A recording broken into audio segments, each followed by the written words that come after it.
everybody, and welcome to Feeling Seen, the podcast that talks about the movies, shows, and characters that make us feel seen.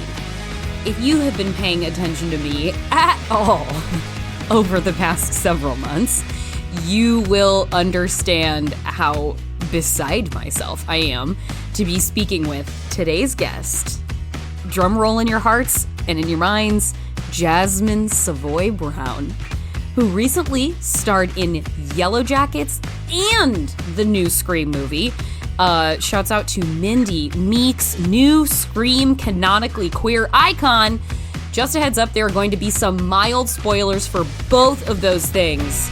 And a Scream is a whodunit, and YELLOWJACKETS is a sprawling mystery, so spoilers are something you want to be mindful of in today's conversation. So if you haven't watched them yet, go watch them. Then we will have, as is custom, one quick thing before I go, because I have got a little something to say about the upcoming erotic thriller Deep Water. But right now, let's get on with the show. I'm so excited you're here. I am very excited to be here. Thank you for having me. If you, like me, are a charter member of the Blood Hive, we have a bit of royalty on the podcast today, as we have a queen of the Blood Hive on hand. She's a singer, she's a songwriter, she's an actor, she's a podcaster.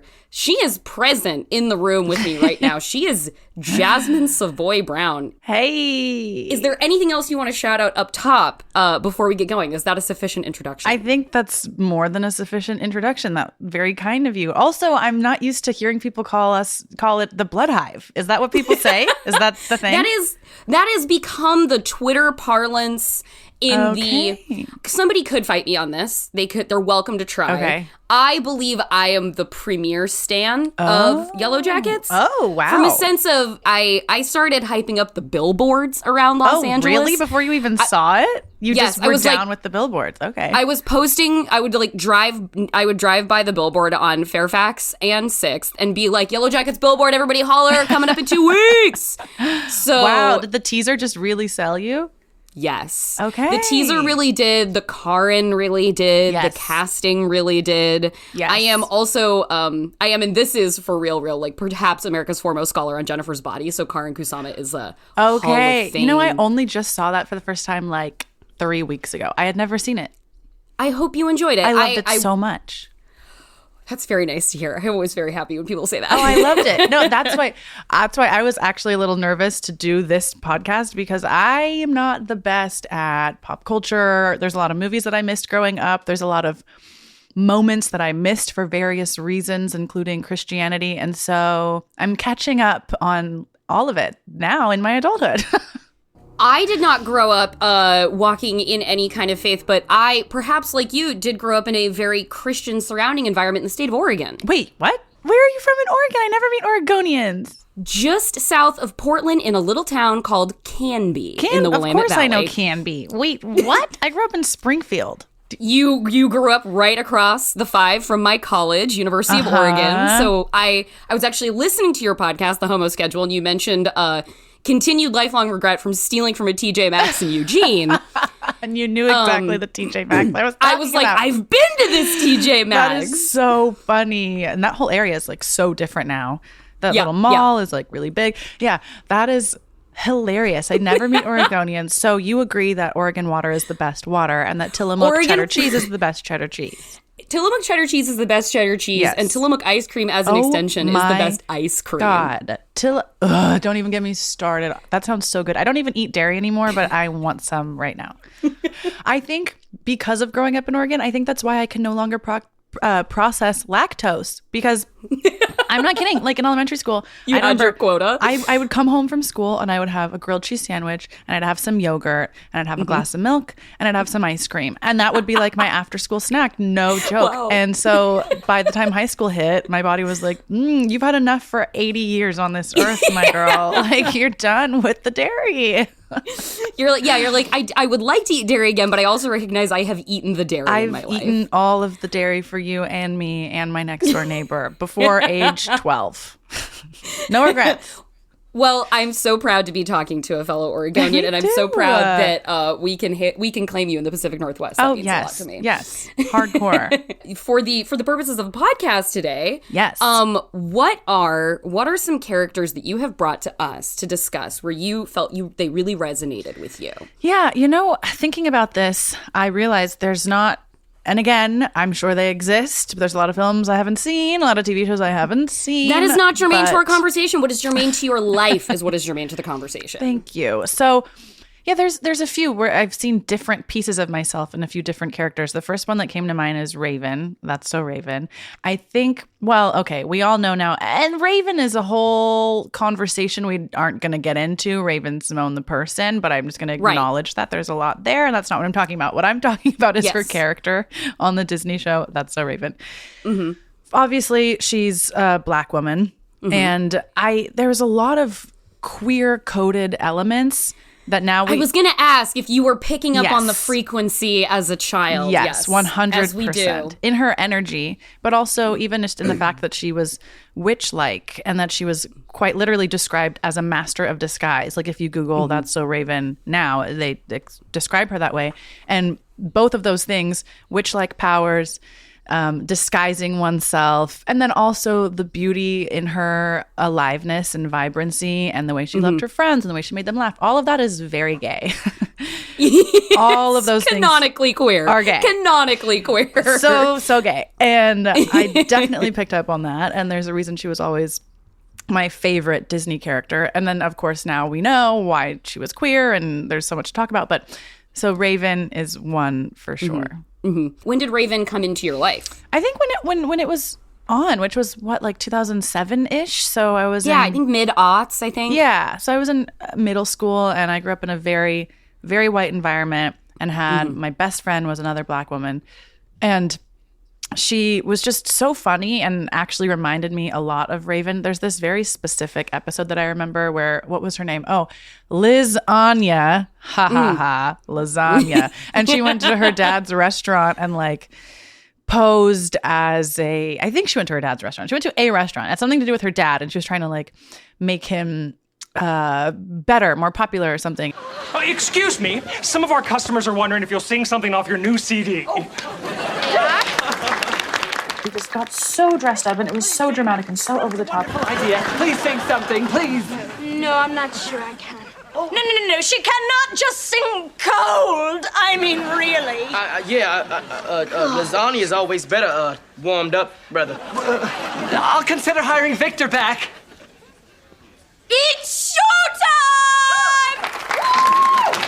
Just pranks and hilarity and big laughter. And those were the things that my best friend and I, Danica, we would do. We would get all dressed up and prank people, and her dad literally owned a restaurant. And there was just like a lot of similarities there. And I think that's also why I connected to her so much. And now, like, you mentioned the sort of like the composite structure that comes with, you grew up in a very white environment. The composite structure that comes with having to sort of find yourself in fiction, so prior to about 15 minutes ago, that applies to, and that's one of the biggest reasons I wanted to have this be the structure of the podcast that I wanted to do, which was talking about the sort of creative artistry and the work that so many people have to do in order to find themselves in fiction, because there's so many people who can and can take that for granted in a way, but in the way that we consider more of like the intersections of identity that it can exist, like race, gender, sexuality, mental health, like position in the world, like it's almost, I like the expansiveness of the conversation and the kind of difficulty of pinning it down to one character, because we've been allowed to explore so much nuance, even in just the past 5 years, of what representation can even mean to each individual person. Yeah, that's such a good point. It's exciting. It's really exciting to be alive now, and for me to be participating in creating some of those characters that make people feel seen is nuts. There's a lot there. So I'll just say it's nuts. There's a lot there. Knowing that you experienced a That's So Raven when you're young, and that can like hold a special place in your heart for you. How is the journey going of that perhaps own are you in that journey? Are you like, I'm going to table that journey because that's like for another time and I have too much work to do right now to really focus on it? Because like now, like the people you create for people to see are entering that canon as well. Like the journey of me finding characters that reflect me. Or the one of you, like, reconciling that you are now a part of the creative class of people connecting with people. Yeah, I couldn't even, like, take in the question. So I think that answers the question. It's, like, a little overwhelming. And yeah. It's very complex because to me, the characters that I'm playing aren't a big deal because they are just reflections of me. Like Mindy in Scream, it's not that big of a deal. She's just a girl who happens to love horror, who happens to be queer, who happens to look like me. But that is a big deal. And so those two things can exist at the same time. And I don't know. It's very, very humbling. I'm very honored. And I'm also really annoyed, because it shouldn't be a big deal. And it kind of pisses me off that it is. So hopefully there continues to be more and more and more characters that myself and plenty of other people play where someone can look and feel fully represented. Because I think that's part of the point that I'm making here is I have a couple other characters that I can talk to you about, but none of them are fully me. And I know for certain, because people have told me, that some of these characters that I have played recently, people are like, that's me. Like, I'm a queer black horror buff, blah, blah, blah. And I'm like, that's so cool that it's so specific that you feel represented. Wow. That's amazing. Well, and another one of the characters that you mentioned ahead of time was, I believe was it Storm Reed's character from A Wrinkle in Time? Is it Meg? Yeah. So truly, just the first frame that I saw her in that movie, this little mixed race girl with her curly hair, with her mixed race family, it just ended me. And then the little white boy who has a crush on her and compliments her hair. Yeah. You have great hair.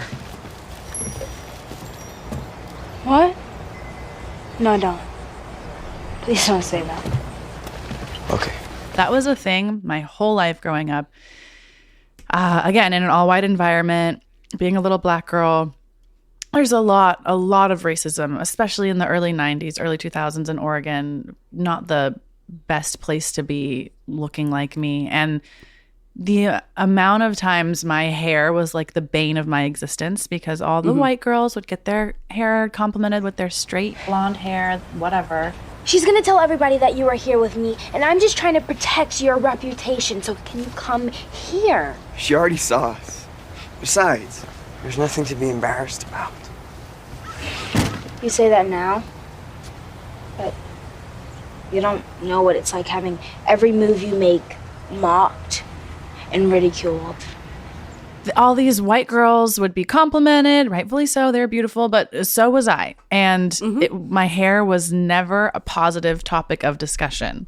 So to see this little girl who looked like me standing next to Oprah, who I love, and this little white boy is like, your hair's so pretty. Oh my God, I was bawling in the theater. And it's those small moments that mean so much. Well, and I think it was, I was working at Vulture at the time when that movie came out, and I one of our reporters at Vulture spoke specifically to Ava DuVernay about that in the movie and the importance of, like, the deliberateness of including that scene and that aspect of affirmation for Meg's character. I'm so glad they did. I think that healed a lot of people because it really healed something in me. The three of you are beautiful. Thank you. And so are you. And then the mixed race family was also a piece that was really cool to see on screen because that movie came out, like 4 years ago, something like that? Yeah, 4 or 5 years ago. And even 4 or 5 years ago, we weren't getting that much representation for interracial families. And I feel like it wasn't even that long ago. Wasn't it Cheerios? There was some commercial that had an interracial family and everyone was up in arms over it. Yeah. Mom. Yes, honey? Dad told me that Cheerios is good for your heart. Is that true? That there was like a moment about it. It was like, wow, activist Cheerios, huh? It was like, exactly. Go fuck yourself. Like, what are you talking about? I am so happy for you. You have literally nothing else to be worried about. This is the baddest thing that's happened in your whole goddamn year, apparently. It's so stupid. Wow. But that speaks to even just where we were culturally, and now it's getting a lot more common. And you know what? You'd be surprised. Like, I am a mixed race person. I am light skinned. I have light skin privilege. A lot of times when I'm on screen, they still cast 2 Black people to play my parents, which is cool.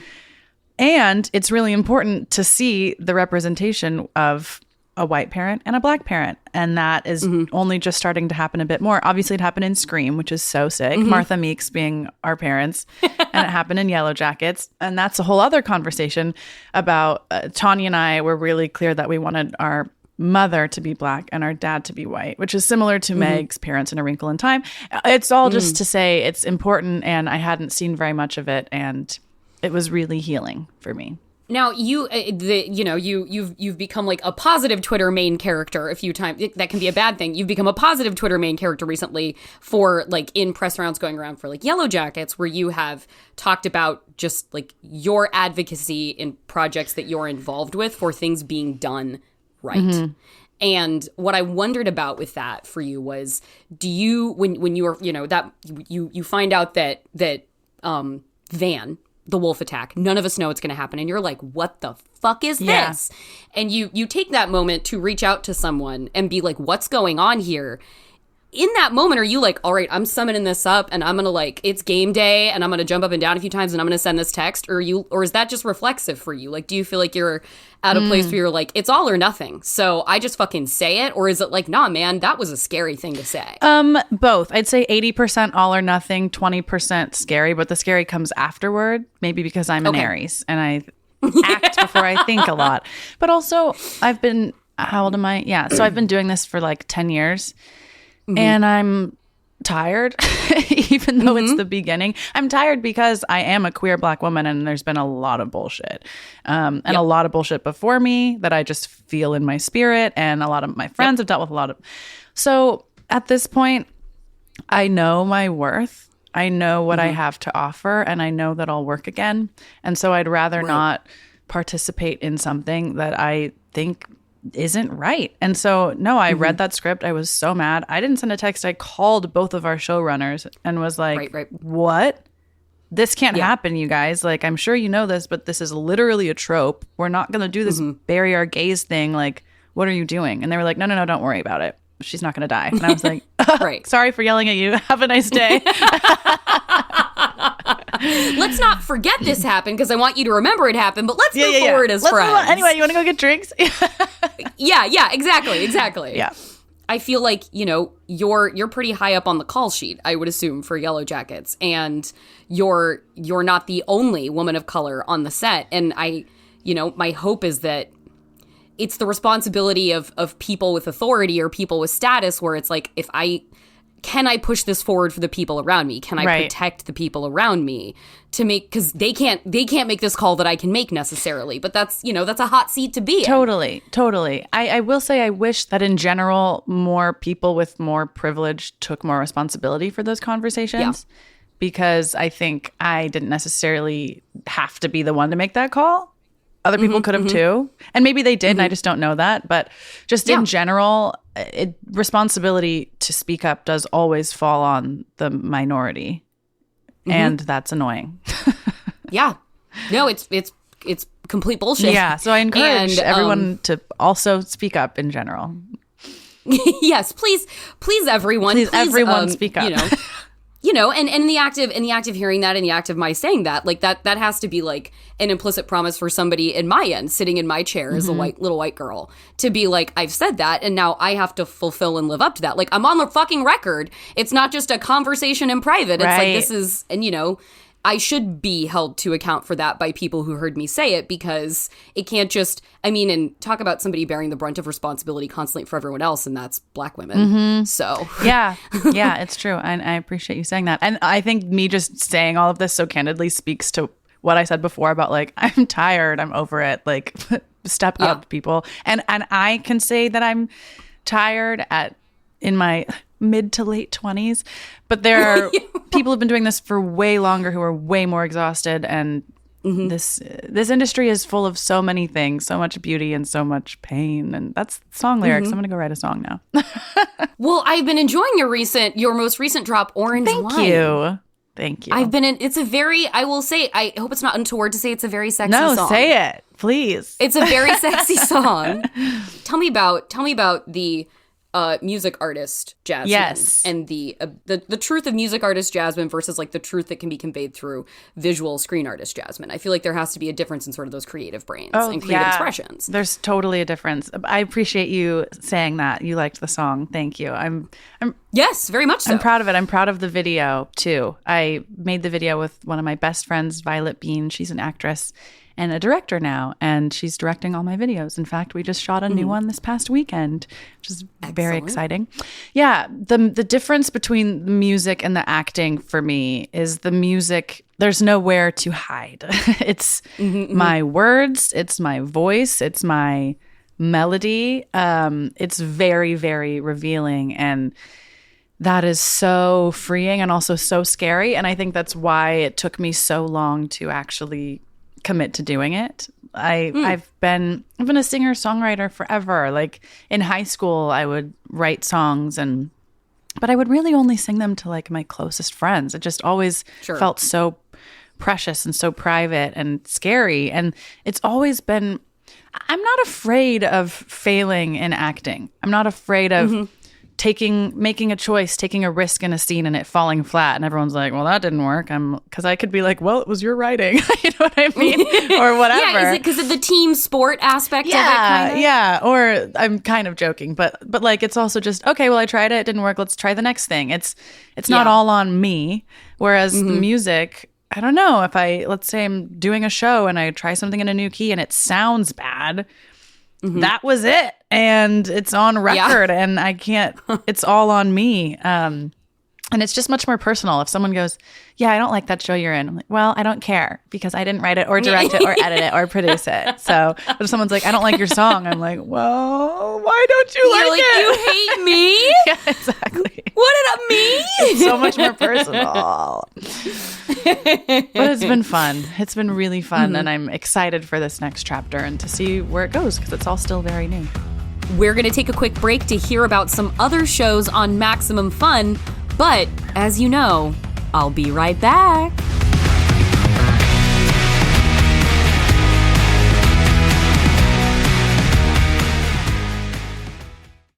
Hi, I'm Biz.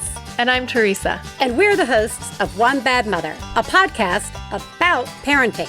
Parenting is hard, and we have no advice. But we do see you doing it. Honk if you like to do it. Didn't we have a bumper sticker a while back that was like, honk if you did it? That's what it was. I think it was honk if you're doing it. Why did we not ever make those? We did make them. I think they're still in the Max Fun store. Honk, honk, you're doing it. Thanks, Biz. So are you. Each week, we'll be here to remind you that you're doing a good job. You can find us on MaximumFun.org. Honk, honk. Toot, toot. I listen to Bullseye because Jesse always has really good questions. What did John Malkovich wear when he was 20? I don't know how to describe it. There's always that moment where Jesse asks a question that the person he's interviewing has not thought of before. I don't think anyone's ever said that to me or acknowledged that to me, and that is so real. Bullseye. Interviews with creators you love and creators you need to know. From MaximumFun.org and NPR.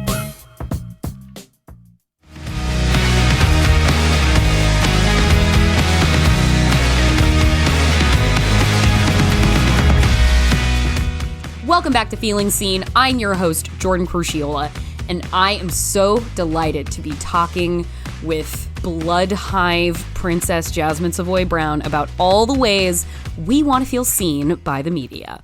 I mean, I'm a huge fan of Scream. I'm a huge fan of YELLOWJACKETS. You're in both. And that's very cool. And, you know, it feels like this is, I would assume it's been a very fast-moving time for you. Oh, yeah. Would be my guess.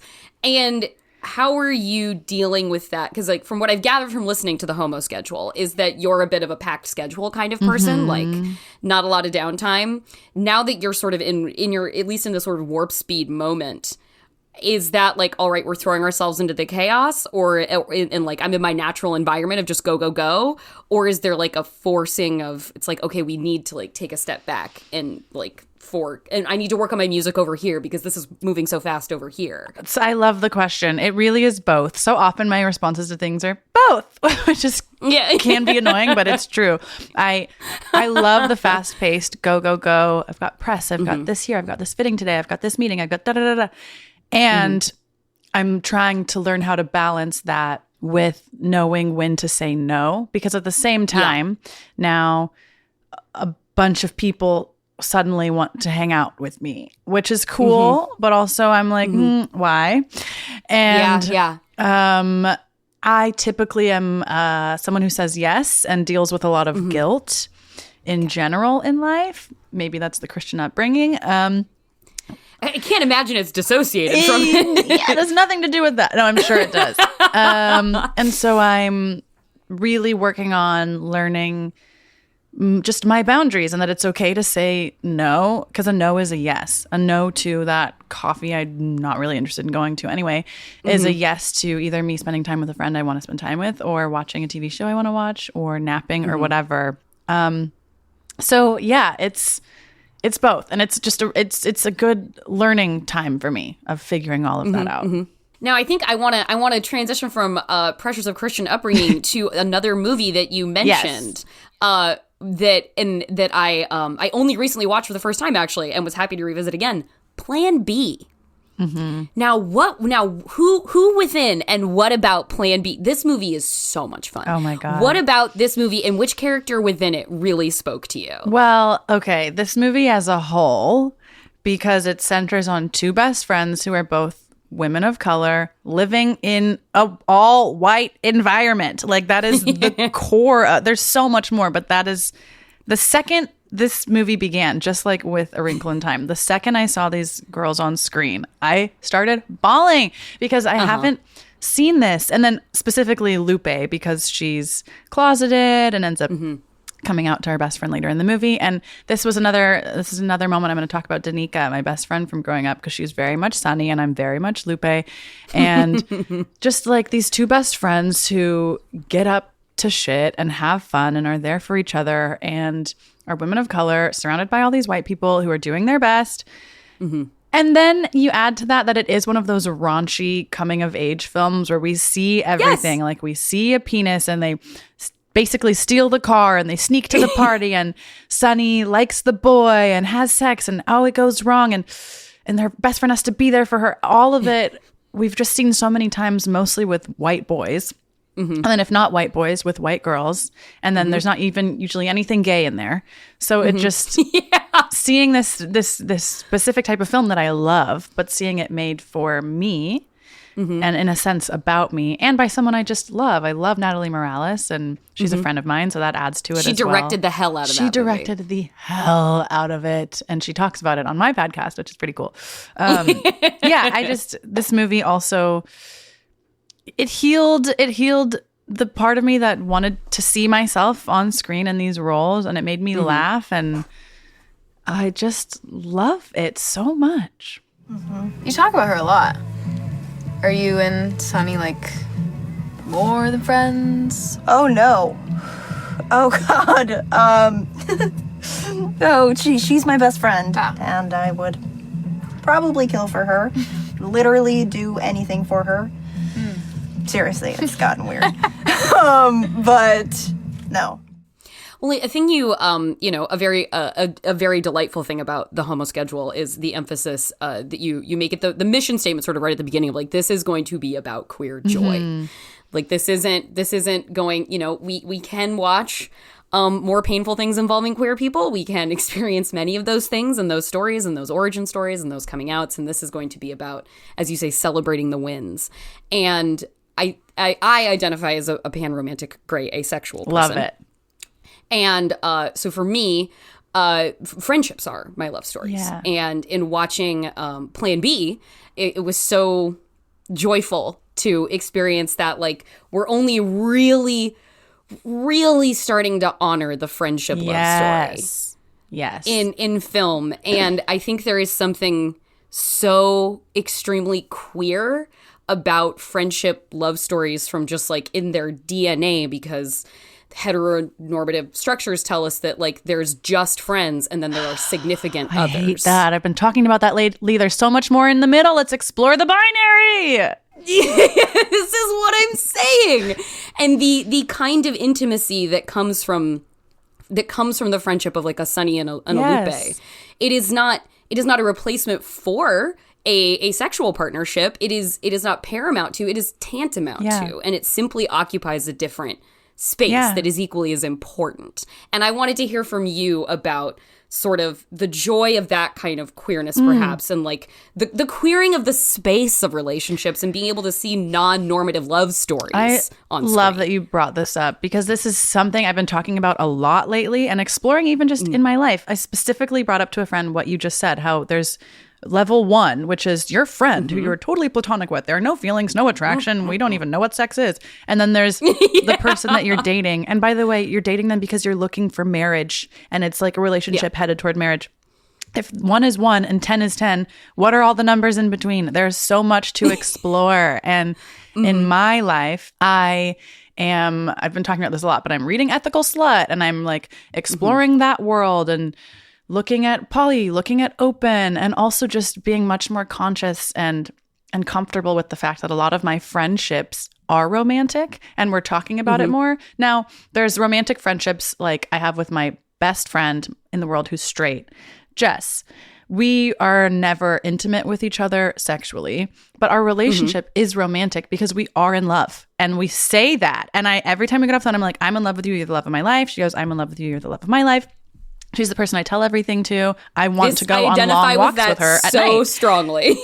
And our relationship is romantic, but that doesn't mean we're having sex. But then I have friendships that are, I would call them a platonic friendship, but we happen to have sex sometimes, and that's fine because that's what works for us. Yeah. And exploring the in between of all of these systems, not just but it all comes from the patriarchy, from white supremacy, from heteronormativity. Did I say that right? Yes. Looking outside of that is so exciting and so freeing, because there's just so many other ways to live. And answering your question about that on screen, I think Jackie and Shauna, even in Yellowjackets, I have written about that specifically, yes. It's such a cool example, because so many people are like, they're gay, and are mad that they're not. But I actually think it's really cool that they're not, because that friendship does exist. I actually do not think that either of them are in love with the other. I genuinely don't. And I know that the actresses who play them agree. They both are straight. They've never been interested in each other. That doesn't mean their friendship isn't romantic. I just need my best friend right now.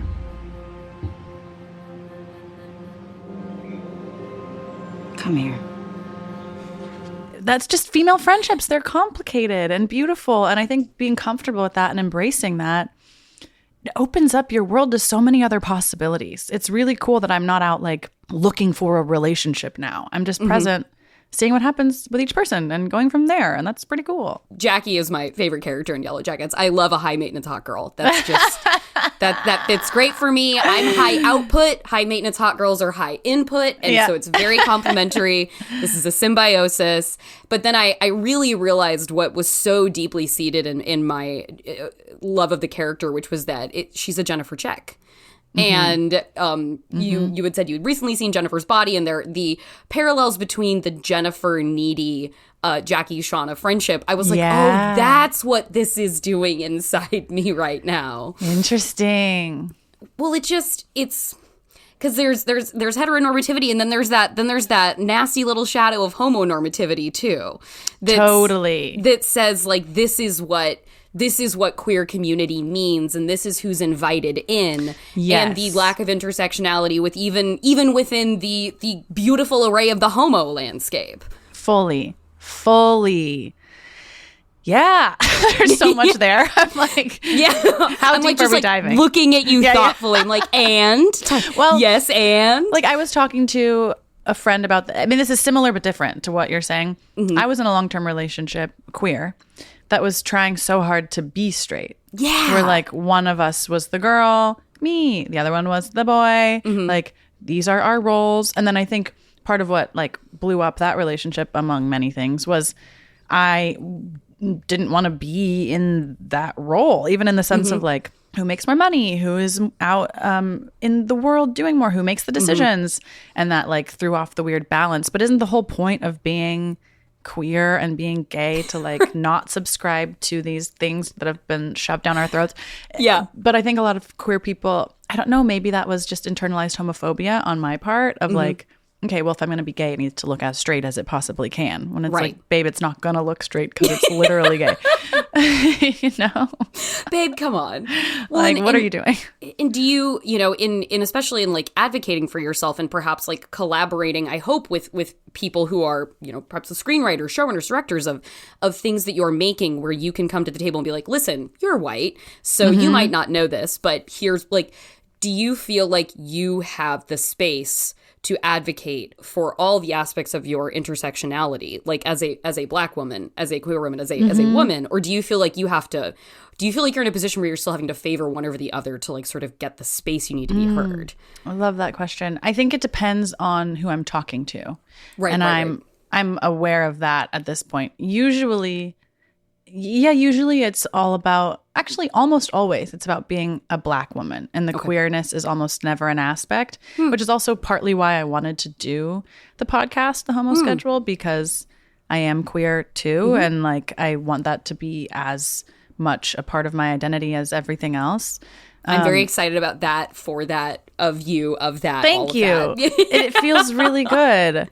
And usually on set, queerness for me hasn't been an issue. Like the thing that's always happening is problems with hair and makeup. That's forever a thing, forever surprising, but also not. So the conversations usually have to do with getting someone who can do my hair, getting someone who respects how I want my makeup done, XYZ. And when it comes to the queerness piece, like in Scream, they just did such a beautiful job creating this character, and I brought myself fully to her and was able to provide some feedback just about like making scenes better. But there was I never felt there was an erasure. They did a really beautiful job. They wrote her well, and I just helped make her better. And that is really cool. Well, now, okay, so there's two more things I want to ask you. And the first one is, because you have, not that you're like a big genre person, I'm not going to put that on you. That's my area of specialization, like horror, particularly where it intersects with queer history. But as you have appeared now in a few genre favorite things, I am so curious to know your thoughts on the aspect of queer villains. Because there's this whole terrible stigmatized history, of course, that, you know, we see everywhere, but very acutely in genre, of like the queer-coded villain being the villain, being the monster because of sort of this implicit queerness. And like the wave of like the bisexual female killers and the erotic thrillers of the 90s. But at the same, like those things, stigma, bad. Coding as monstrous, bad. Also, though, villains, fun and awesome. Right.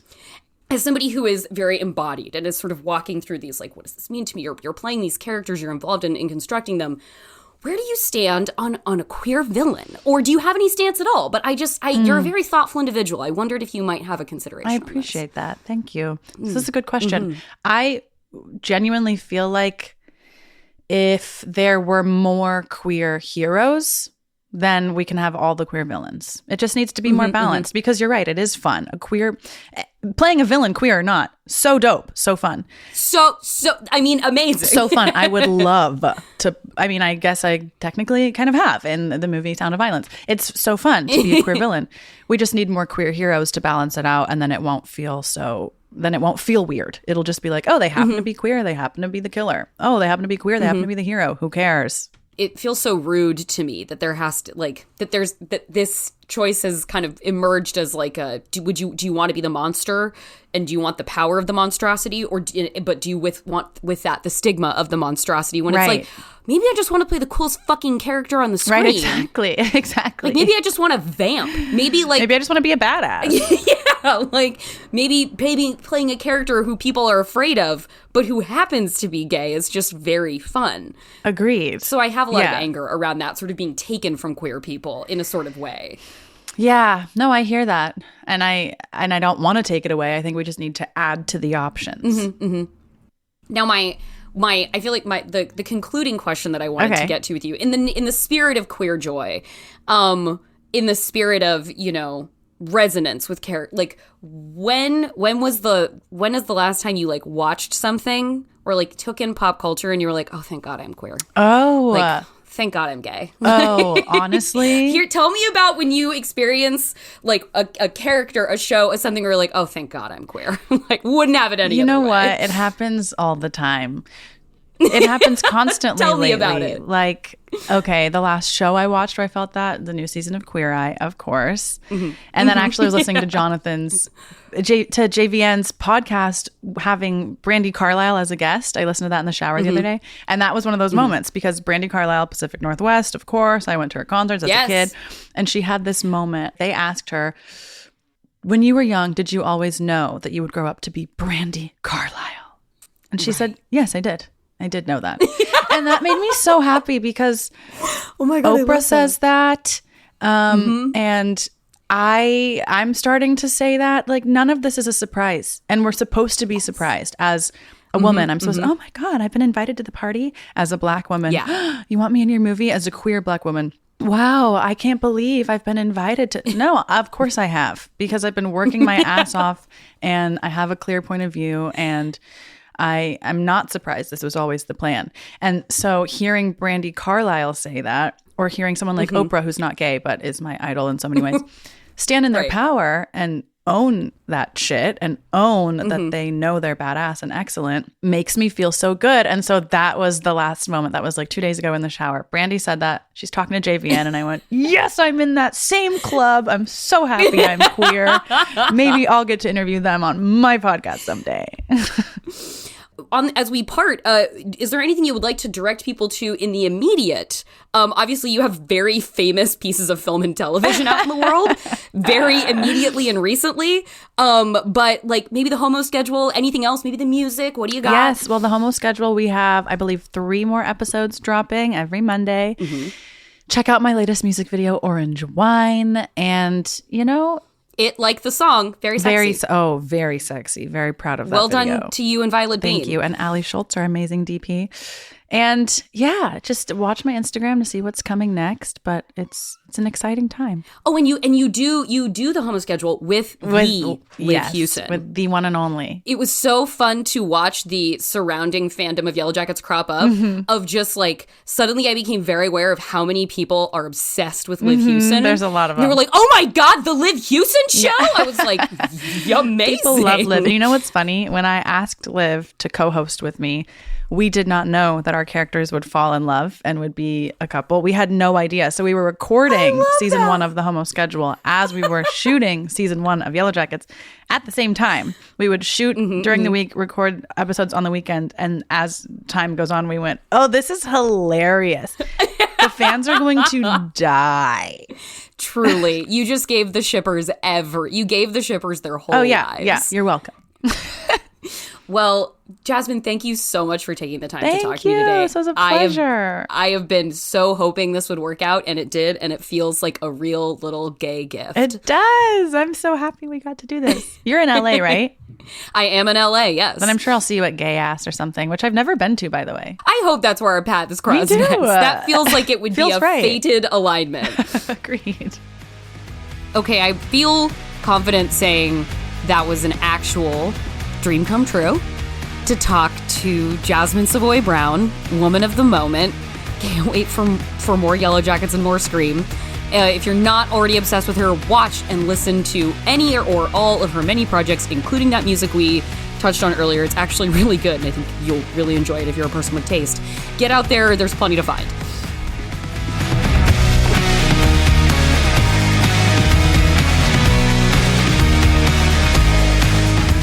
As promised, though, one quick thing before I go today. Friends, a trailer dropped very recently, just a few days ago, for the movie Deep Water. This is a movie that you're like, why would I care about this? Like, I haven't seen this. A lot happens on the internet. But because of Deep Water, we got one of the most essential celebrity storylines of the pandemic lockdowns. Deep Water is the movie that gave us Banana. This is the movie that gave us the lockdown romance of Ben Affleck and Ana de Armas and so many walks through tree-lined streets of Los Angeles holding Dunkin' Donuts iced coffee. I didn't know anything about what this movie's going to be about. It was like, oh, on-set romance, it's lockdowns, you end up with an attractive person in the same place. I have many compelling reasons to have a pandemic romance, I'm sure. But then this trailer came out. Again, hadn't read a thing. And this trailer features an off-screen hand job and two people looking each other in the eyes and talking about how fucked up they are.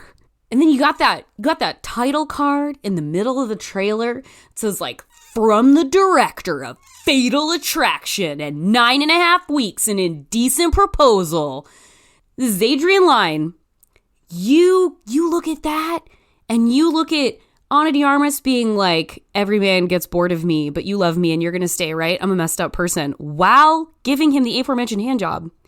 I hope every one of you who saw that, and it should be more by the time this segment is over. I expect you to be looking this up. Everybody better have watched that and been like, this movie better be a high-speed train wreck. This movie better be tasteless. This movie better be shameless. We know that Ana de Armas is coming up in a biopic of Marilyn Monroe that the director has been out there for almost like defensively stumping about, proactively being like, this is going to be the NC-17 story of Marilyn Monroe's life. If you want the girl next door, go find the girl next door. That's not my fucking movie. He's like confrontationally telling us this movie is going to be the no holds barred NC-17 story of Marilyn Monroe's life, which I don't know if I need that, but okay, I support Anna. I'm going to watch her. But like, so we know Anna's going to leave it all on the field. And she's in an erotic thriller from the director of Fatal Attraction, starring the guy who she had a pandemic romance with, that guy happens to be celebrity drama magnate Ben Affleck. The only way this movie could let me down is if it's like good. Like, I hope this movie is just an absolute nightmare. Like, we could be, if we are blessed, we could be on the precipice of a new dawn of the erotic thriller. It's almost too exciting to say out loud. I feel like I'm going to curse it. We got The Voyeurs last year, incredibly salacious, and I've been blessed by the director by being able to tell you that it is a trash bonanza. And I want exactly the same thing for Deep Water. And I want us to fulfill what Amazon once promised us years ago when Nicole Kidman signed a production deal with them when she said she wants to make sexy date night movies. I don't know what happened to all those sexy date night movies Nicole Kidman was going to produce for Amazon. We are still in a time when we are parched. We're crawling through the desert of cinema, grasping at droplets of erotic thriller hydration. Can this be the time? Is this the dawn of a new age? Is Deep Water the herald? I hope so. So yeah, that's my one quick thing. It's pretty localized today, but I rewatched The Stepford Wives from 2004 recently, and I gotta go with Nicole Kidman on this one, when I just gotta say, I am so passionate, I am so guts and glory excited for the trailer for Deep Water. I hope you go out there and chase it down. I hope you write your senators, because they don't have anything else going on, and tell them that we need more erotic thrillers. I hope you write your local studio executive and tell them the same thing. So yeah, let's all embrace the hopeful insanity of the movie Deep Water. In the meantime, for today, that is our show. You can follow us on Twitter at FeelingSeenPod, or join our Facebook group at www.facebook.com/groups/FeelingSeenPod. And you can also send us an email at feelingseen@maximumfun.org. If you want to follow me, I'm Jorcrew on Twitter. Our theme music is by Andrew Epen. The show is produced by Marissa Flaxbart. Our senior producers are Kevin Ferguson and Laura Swisher, and this is a production of Maximum Fun.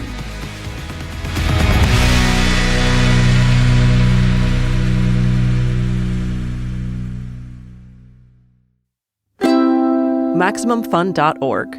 comedy and culture. Artist owned, audience supported.